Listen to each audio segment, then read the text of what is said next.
Deixe-me Viver, de Luiz Sérgio por Irene Pacheco Machado.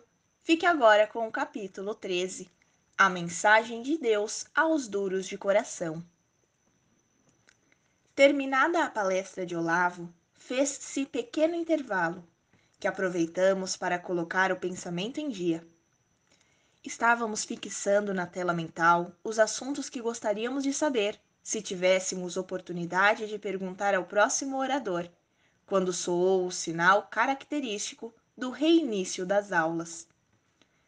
Deu entrada no recinto um simpático senhor, aparentando meia-idade. A luz que dele partia era tranquilizante. Ao fitá-lo, nossos espíritos sentiam-se reconfortados. Sua voz suave ressoava na plateia, elevando-nos até o Pai. Que Deus, Criador incriado de todo o universo, derrame sobre seus filhos as energias mais puras para um crescimento espiritual que lhes trará paz. O homem, apesar dos chamados divinos, ainda reluta em abraçar Deus e o seu próximo. Por isso, a dor e o desespero lhe fazem companhia.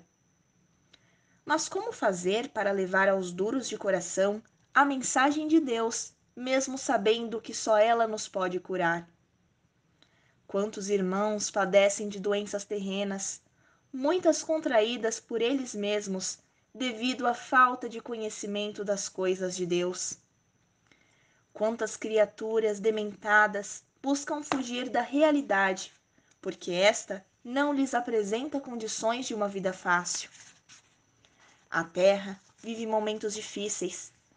A loucura aposta-se das mentes fracas e vazias, e a ociosidade leva o homem a fugir da sociedade, que cobra de cada um uma atitude digna.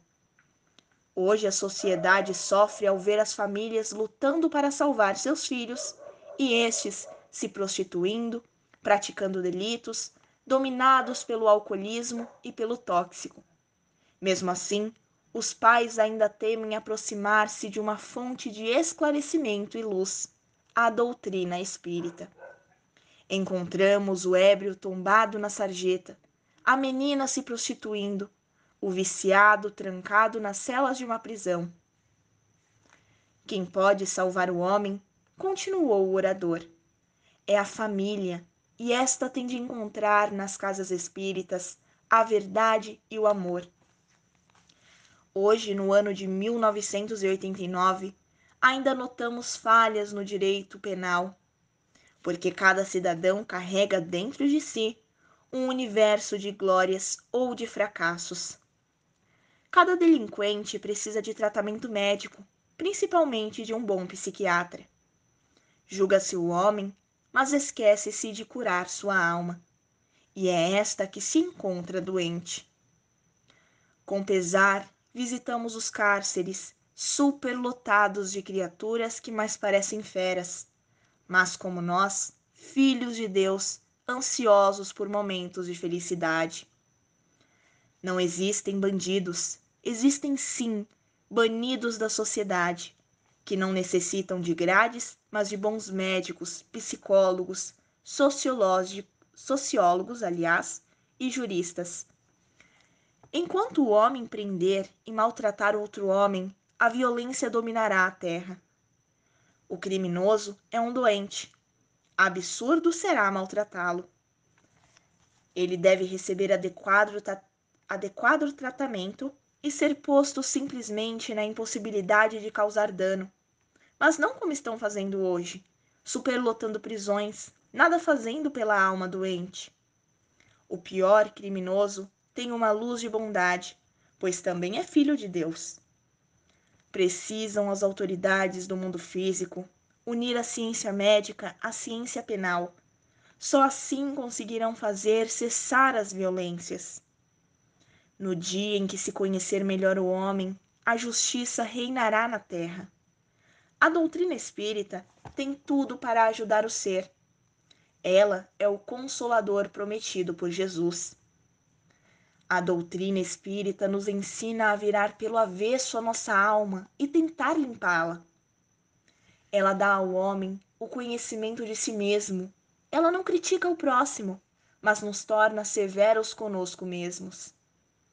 Quem tiver a felicidade de descobri-la e colocá-la no coração, espantará os monstros da imperfeição. Quem está encarnado está sujeito a praticar delitos. Por isso disse Jesus: orai e vigiai. O homem pouco conhece de si mesmo, mas a doutrina espírita ensina-o a descobrir-se. No dia em que ela dominar a terra, não teremos mais prisões. Cada um cuidará de aperfeiçoar-se na bondade. Enquanto a terra não se tornar espírita, cada casa, cada núcleo familiar tem por dever caminhar junto à ciência. Não podemos, de maneira alguma, cair nos erros das antigas instituições, que, julgando-se donas da verdade, atacavam quem não as compreendessem e pecavam pelo fanatismo. Hoje, os espíritas, mais que nunca, necessitam pregar a verdade, não apegados ao mediunismo, mas dando a Deus o que é de Deus e a César o que é de César. Os espíritas precisam conviver com os dramas da sociedade. A casa espírita tem de ser transformada em hospital de Deus. A doutrina não perecerá se os seus adeptos forem fiéis aos ensinamentos do Cristo e da codificação. Preciso é que não fiquemos para trás, horrorizados com os fatos que hoje ocorrem. Devemos enfrentá-los usando os esclarecimentos evangélicos como escudo, sem jamais nos julgar sábios ou santos. O espírita moderno precisa conviver junto aos sofredores, refletindo a bondade divina nos seus atos. Ele não precisa vestir-se de preto, nem ter aparência fúnebre. Só precisa adorar a verdade e lutar por ela. Hoje, aqui me encontro enlaçando, com todos os presentes, o meu coração em prol da humanidade, principalmente com todos os jovens que hoje fogem dos compromissos e buscam os vícios. Não os condeno, apenas peço aos encarregados que os assistam, educadores ou pais, médicos ou juristas, que recordem que em cada homem existe uma alma que sofre e sonha, e que não é totalmente má, somente precisa de tratamento e amor. O jovem, ao se drogar, está em busca de algo. A mulher, ao abortar, julga livrar-se de algo que atrapalha. Ambos são doentes precisando de amor e esclarecimentos, mas nem por isso devem receber de um espírita uma crítica sequer. Eles precisam de nós e as casas espíritas precisam urgentemente esquecer um pouco os espíritos e dirigir-se aos encarnados. Eles estão necessitados demais. O centro espírita que fica prestando ajuda apenas aos espíritos sofredores e nada faz pelo encarnado está longe da sua tarefa. Precisamos auxiliar o encarnado para que ele não dê trabalho quando desencarnar. Os espíritos ajudam os homens a conquistar a paz do seu próximo, e os homens cooperam com os espíritos com suas preces e com seu trabalho em prol dos espíritos doentes. Para o tratamento das obsessões, dia especial com médiuns preparados. Para estudo mediúnico, contato com espíritos escolhidos pelos mentores da casa, quando os recém-desencarnados são levados para as casas transitórias. Ninguém deve colocar um médium iniciante para auxiliar um obsessor. Não devemos confundir o obsessor com o espírito doente. A casa que desejar acompanhar o avanço do mundo moderno tem de lutar pela reforma íntima de cada um, porque as doenças mentais crescem à medida que o homem vai correndo atrás dos bens temporais e se apega à avareza. O espírita precisa jogar fora a veste corroída de orgulho e vaidade, pegar a charrua do trabalho e do desprendimento e cantar a canção do amor. O espírita precisa conscientizar-se do real valor do espírito, para não cair nos erros das outras religiões, que se perderam e caducaram por ter desejado ultrapassar a privacidade do homem, tolhendo a sua liberdade. Deus, perfeito como é, dá a cada filho o livre-arbítrio. Condenar, amedrontar, castigar, tudo isso não passa de pobreza de sentimentos. O bom espírita não atira pedras, e sim flores, por conhecer a lei do retorno. Uma casa espírita precisa de pessoas capazes de lidar com os mais sérios problemas e atender a todos com solicitude, respeito, prudência e sigilo. Cada caso é um caso. As dores são dores, não importa como estão sendo suportadas. Ao termos contato com o doente, devemos demonstrar-lhe amor e carinho, e com cuidado, oferecer-lhe ocupação. Nada melhor que a terapia do trabalho para uma alma enferma. Não esquecer de incentivar no iniciante o estudo da doutrina, porque só ela pode nele incutir para sempre o extremado amor à verdade. Para um bom espírita, não existem pessoas totalmente perversas. Todos somos gênios do bem ou do mal, mas todos saídos da inteligência do Todo-Poderoso. O Espiritismo é tão velho quanto a Terra, mas graças a Jesus, ele se consolidou nas suas pegadas de fé, amor e caridade.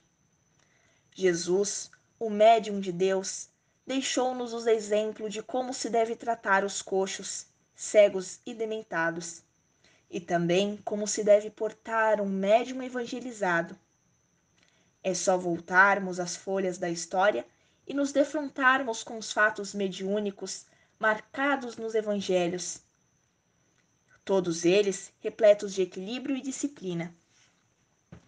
Depois, o codificador lapidou o espiritismo e entregou ao mundo a doutrina espírita, diamante da verdade e da paz. Ninguém mais nega os fenômenos espirituais. Podem discordar deles, mas sabem, e como sabem, que eles existem. Muitos comparam as casas espíritas aos cemitérios. Sabem que eles existem, mas não gostam de visitá-los. É para suas almas materialistas. Verdade muito dura. Estou aqui, neste anfiteatro, junto a vocês, pedindo a Deus por todos e tentando oferecer a cada trabalhador do mundo físico um pouco das minhas experiências, desejando que a terra cresça em direção a Deus e que em cada estação divina, casa espírita, existam criaturas sabendo orientar aqueles que longe se encontram das verdades espirituais.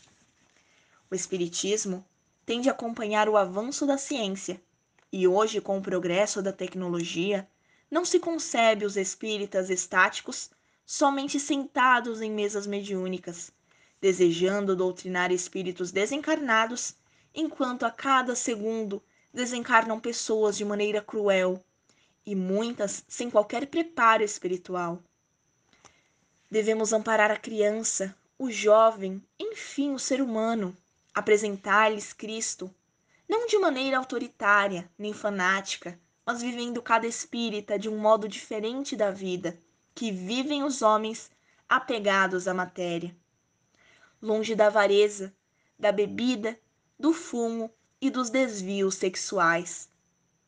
O espírita tem por obrigação tornar-se um ser evangelizado em casa, na rua e no trabalho, não usando as palavras para doutrinar, mas sendo um exemplo de vida para todos os que dele se aproximam.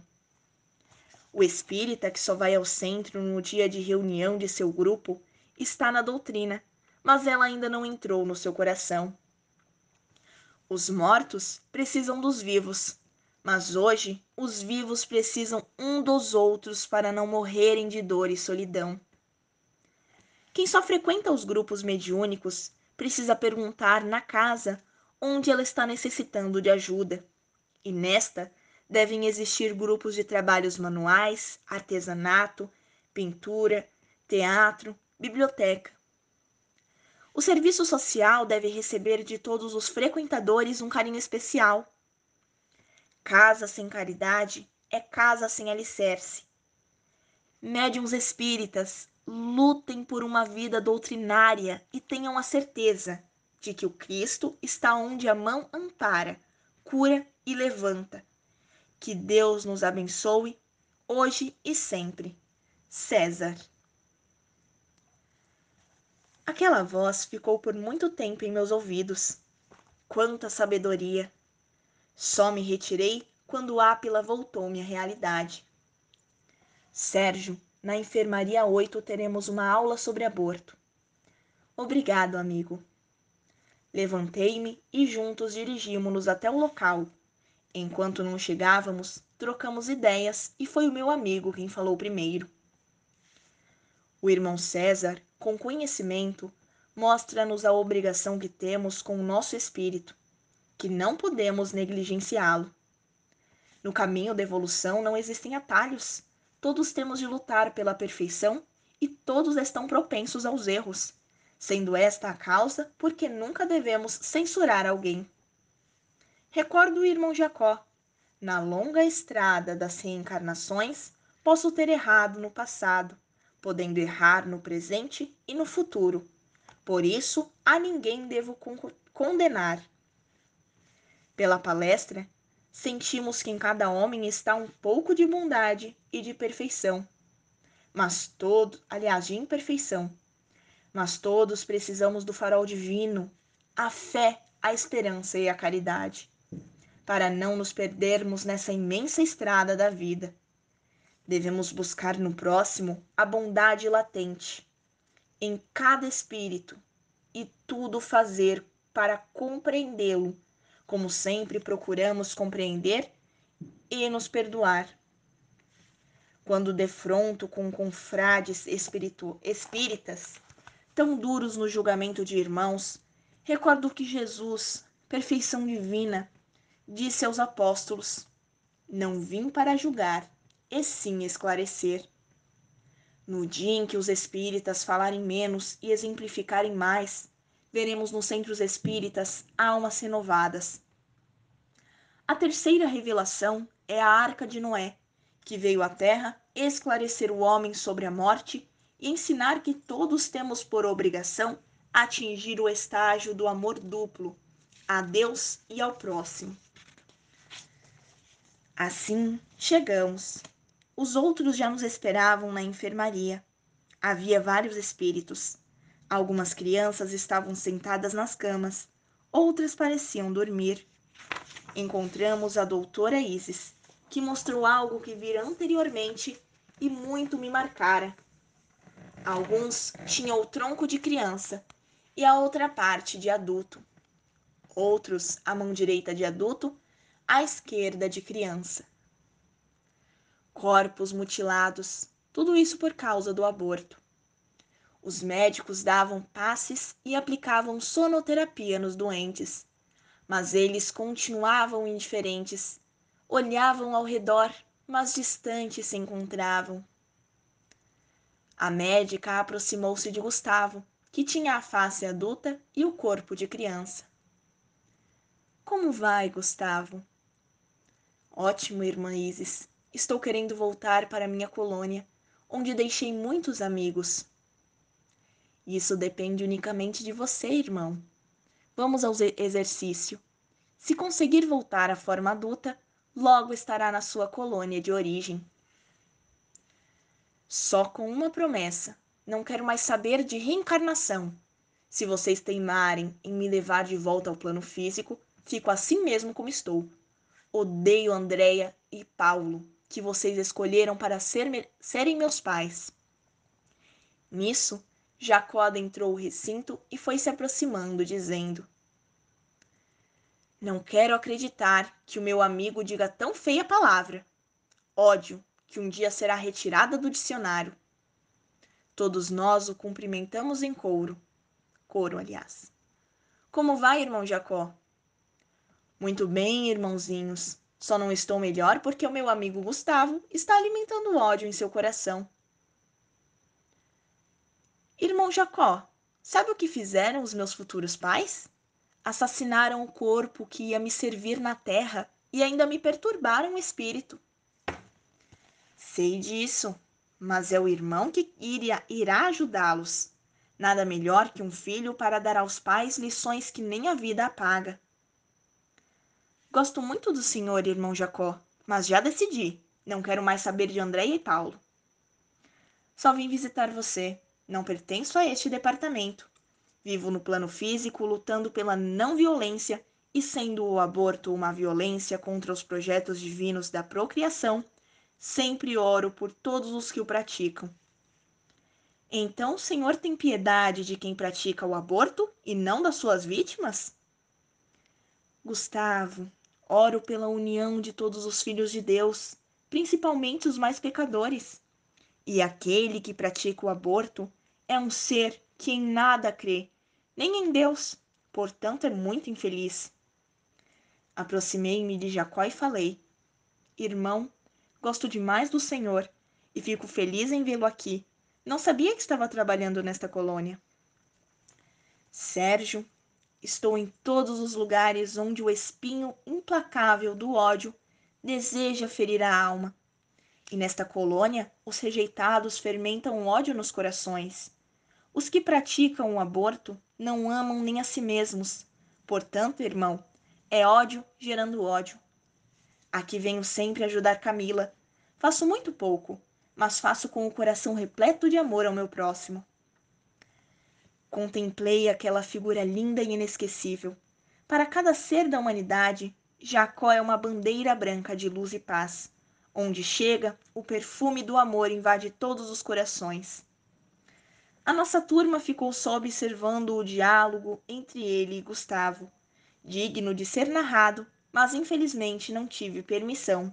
Somente quando Gustavo, em lágrimas, abraçou o querido velho, dizendo: Está bem, ajude-me a voltar à forma antiga. E Jacó, em posição de lótus, à frente de Gustavo na mesma posição, iniciou o trabalho mental. Jacó, de mãos juntas sobre o peito, cabeça baixa, orava em silêncio. Gustavo, também na mesma posição, tentava entrar em sintonia. Começou Jacó a falar num tom de voz docíssimo. Sua voz era tão suave que receei também entrar em estado hipnótico. Gustavo, a roseira perdoa a mão do jardineiro que lhe furta a rosa perfumada. A terra não reclama paternidade quando o agricultor a abandona, levando os cereais. Os pais não amaldiçoam os filhos quando saem de casa para construir um novo lar. A vida só tem valor se a colorirmos de perdão. Neste instante, vamos buscar na nossa casa mental o médico que ganhou de Deus o diploma da vida e optou pela morte. Que ele possa ser tocado na sua consciência e compreenda o mal que pratica contra inocentes criaturas. Que os aborteiros recebam de nós uma chuva de amor e perdão. Que nas suas consciências brote a semente do amor. Vamos buscar Paulo e Andréa e dizer-lhes que nada se compara à missão dos pais, que interrompendo uma gravidez, eles estão retardando o momento glorioso de apertar um filho nos braços. Observava Gustavo, enquanto Jacó prosseguia. Seus olhos pareciam divisar os momentos dramáticos do seu contato com o corpo de sua mãe. O olhar foi ficando duro. Jacó só falava em perdão. À medida que foi falando, Gustavo foi também relaxando e adquirindo um novo olhar, menos vago e mais lúcido. Eu estava emocionadíssimo, mas tinha de fazer muita força para não atrapalhar o trabalho. Jacó acrescentou: Mantenha o pensamento em Deus, firme nele os seus propósitos e busque recordar-se do seu corpo na forma adulta, sem deformação. Busque o Gustavo homem ou o Gustavo criança, irmão. Em poucos segundos, Gustavo se nos apresentou, um belo jovem de seus 27 anos. Não saíra da posição inicial, apenas crescera ali na frente de Jacó, recebendo farta carga magnética não só do irmão Paz, como de todos nós que ali estávamos. A operação foi longa e me pareceu complicada, tanto que para realizá-la contamos com Jacó, que na última encarnação foi um líder hindu, conhecedor do magnetismo humano. Gustavo, de tanto esforço, caiu desmaiado, sendo socorrido pelos enfermeiros da casa. Afastamo-nos. Olhei para o irmão Jacó, que parecia estático, nenhum músculo mexia, mesmo com o rebuliço do momento. Nós saindo e Gustavo sendo socorrido. Desejava muito falar com ele, mas a porta fechou-se e nós tivemos de seguir os nossos instrutores. Assombrado com o que presenciara, perguntei: ele sempre faz esse trabalho? Não, só quando os médicos não conseguem curar o abortado. Aí mandamos buscá-lo. Como os encarnados nada conhecem do plano espiritual, não sabem o trabalho que dão ao praticarem atos contrários às leis de Deus. Querem aproveitar a vida, coitados. Um dia terão de pagar ceitil por ceitil. Gustavo volta logo? Perguntei ainda. Não. Sofreu 2 reduções perispirituais, muito perto uma da outra, não sendo bom para o seu espírito. Terá de esperar um bom tempo para retornar. Mas há abortado que retorna em seguida. Sim, quando ele mesmo não reluta, o que não foi o caso de Gustavo. Calei-me emocionado ao recordar o nosso Jacó rompendo a barreira do ódio e mais uma vez saindo vitorioso.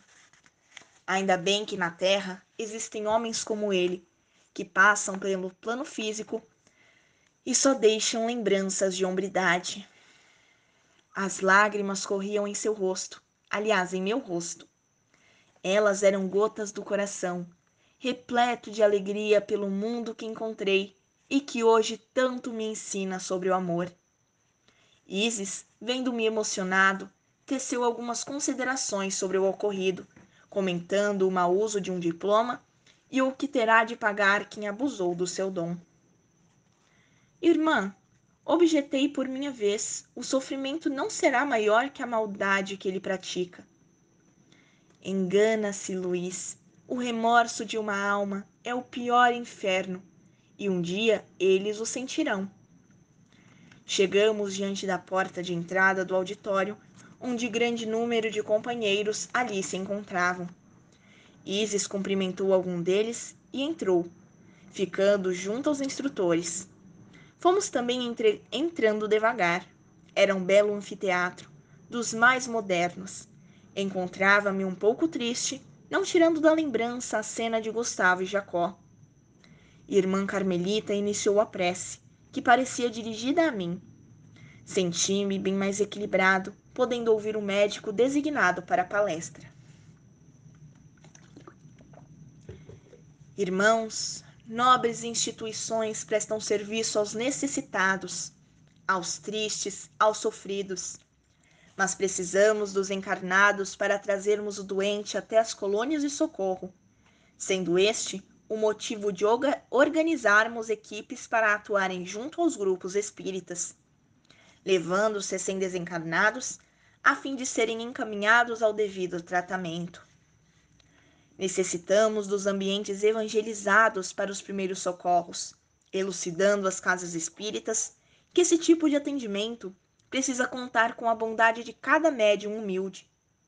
Poderemos não buscar a participação deles, mas os desencarnados por acidente ou outra maneira violenta pedem trabalho especializado dos médiuns encarnados. É uma transfusão de energia. Os trabalhos mediúnicos devem obedecer a uma disciplina de amor e os obreiros ser esclarecidos sobre o grande valor que eles têm. Não se concebe uma mentalidade dogmática ou mística para os espíritas. Todos os que efetuarem um trabalho no mundo físico devem orientar seus companheiros sobre o real valor dos trabalhos mediúnicos, e este, no momento, precisam ser de ajuda aos recém-desencarnados. O homem está desencarnando mal, sendo esta a causa dos nossos cursos. Ele parou para logo depois continuar. Muitos julgam que somos contra a psicofonia, incorporação, enfim, a manifestação dos espíritos. Não é isso não. O que os departamentos de socorro pedem às casas espíritas é auxílio aos recém-desencarnados. Quanto aos grupos mediúnicos, onde o estudo da mediunidade se efetua, jamais irão terminar. Fiquei quietinho na minha cadeira, louco para fazer perguntas, mas ele continuou. As caravanas de socorro descem a crosta a todo momento e esperam que cada casa espírita crie pelo menos um grupo de socorro para se tornar um hospital de Deus. Precisamos orientar bem os frequentadores dos centros espíritas que desejam desenvolver as percepções mediúnicas, mas somente aguardam expressões fenomênicas, supondo erroneamente que as forças espirituais permaneçam circunscritas ao puro mecanismo de forças cegas e fatais, sem qualquer preparação, disciplina e construtividade. Que desejam a clarividência, a clareaudiência, enfim, todos os dons mediúnicos, mas ainda não dominam todos os impulsos inferiores. Por isso, o caminho da mediunidade é longo e requer do caminhante muitas renúncias e muito aprendizado. Se no plano físico temos de respeitar leis que traçam linhas de controle aos incapazes, por que o plano espiritual estaria à mercê de criaturas sem preparo? Para que o homem não caia no ridículo, a casa espírita precisa orientá-lo na verdade kardeciana. Caso contrário, não teremos médiuns com Jesus, e sim mediunismo. O estudo da doutrina evangeliza o homem, e este, à medida que se aprofunda na vida do Cristo, vai procurando mudar, matar o homem materialista e tornando-se um verdadeiro espírita. Porque se desejarmos apenas o fenômeno, ele nada vai acrescentar de útil à nossa evolução. O desenvolvimento desequilibrado dos fenômenos pode ser tão destruidor para o espírito como o tóxico que mata os centros da vida física. Nada melhor do que caminhar em terreno conhecido. Para que isso aconteça, não vamos correr atrás da mediunidade. Ela é fato natural, é uma expressão do espírito imortal. Mas exercê-la com Jesus requer que tenhamos condições sadias, que tudo façamos para nos melhorar, deixando os planos inferiores da vaidade, da avareza, do ódio e etc., buscando a reforma íntima para que o sol, aliás, que o céu, brilhe em nossa alma. Essa é a razão de lutarmos pelos grupos de socorro, onde o estudo e a ajuda aos desencarnados vai pouco a pouco mudando o comportamento do homem. Colocar um médium iniciante em contato com a espiritualidade inferior é falta de respeito aos dois. O encarnado necessita ser doutrinado para doutrinar. O melhor é colocá-lo junto aos recém-desencarnados, para que tenha condição de ajudar e ser ajudado. E este método não provoca o desenvolvimento prematuro. Ele aprimora os sentimentos, equilibra e abre a porta dos novos conhecimentos. Não queira um médium iniciante transformar o próximo. Ele primeiro terá de se transformar em um operário de Jesus, afastando de si o egoísmo e a vaidade.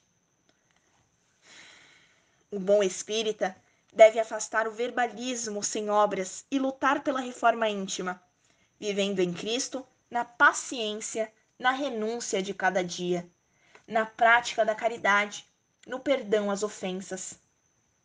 Ninguém serve de intermediário com a alma repleta de egoísmo, principalmente se deseja tornar-se médium com Jesus. Os espíritos superiores não podem manifestar-se por um aparelho repleto de defeitos, que são as imperfeições dos médiuns. Todos devem buscar uma casa espírita quando pressentem possuir dons mediúnicos que precisam ser educados. Sozinhos nos lares, os médiums são mais facilmente iludidos, e depois, só convivendo em comunidade, somos testados na paciência e na perseverança, e saberemos o quanto ainda somos imperfeitos. Devemos conscientizarmos de que os fenômenos são fenômenos, mas o espírito é tudo e precisa ser respeitado.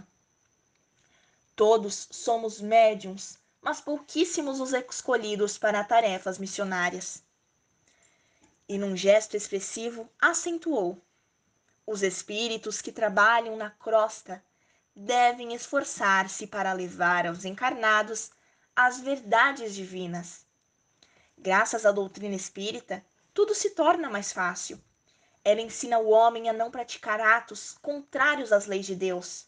Por isso, os seus operários, os espíritas, precisam saber distinguir o doente espiritual do obsessor cruel. Precisamos de muita atenção, prudência e carinho. É fácil diferenciar um do outro. O doente perispiritual não é mau, é somente sofredor. O obsessor está ligado ao obsidiado, às vezes por anos e anos a fio. E para separá-los, necessitamos de muito amor e conhecimento. É uma cura demorada, porque, em geral, quase todos os casos de obsessão que ocorrem no plano físico constituem problemas dolorosos e difíceis de serem curados. Esta é a causa de merecer da casa espírita uma assistência fraterna e paciente, porque a obsessão não se trata somente em uma sessão mediúnica. Leva tempo para conseguirmos separar, sem violentar, e ainda mais evangelizar obsessor e obsidiado. Não sendo assim, é como dor de dente. Se não tratar o dente, a dor volta. É um trabalho de amor a ser realizado em clima de perseverança serena, equilibrada, de modo a que o tempo não conte. Em trabalho de desobsessão na doutrina espírita, não existe milagre de transformação repentina. O grupo recebe uma terra repleta de detritos e, com paciência, vai trabalhando até o momento do plantio. Tarefa difícil, mas dignos são os seus trabalhadores. Futuramente, todos os centros espíritas terão somente um dia da semana para o tratamento da desobsessão. Em grupos mediúnicos, ficarão somente os atendimentos espirituais aos recém-desencarnados ou alguns doentes espirituais, como ovoides, abortados, suicidas. Desejamos a todos muito equilíbrio no trabalho que realizarão no plano físico e que cada um recorde que feliz é aquele que ouve o chamado do Pai, levanta e anda em direção aos que precisam. Que Deus nos abençoe e que Jesus esteja ao nosso lado em todos os nossos momentos, principalmente nas horas mais difíceis. João Nascimento. Que assim seja, graças a Deus.